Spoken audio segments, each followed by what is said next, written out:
Everybody has our own time. Meron tayong family, meron po tayong maraming meron. Okay? But we will try our best by group. Of course, we will not go there not only by tools, only by group. Ang lahat po ng lay minister, we will have our meeting, brainstorming how to do it with the help of the Holy Spirit, of course. So, naanihan po kayo, wag lang po itong ulitan to. Medyo busy po eh. Pasensya na, nataon lang, nakasapagod na ano ko. But I will have a meeting with you together with the two wizards.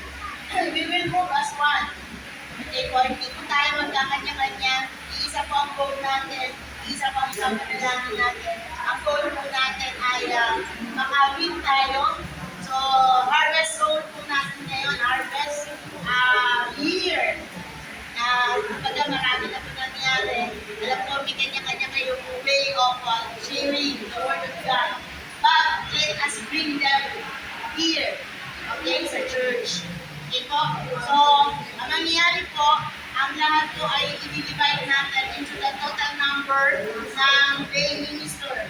Lay minister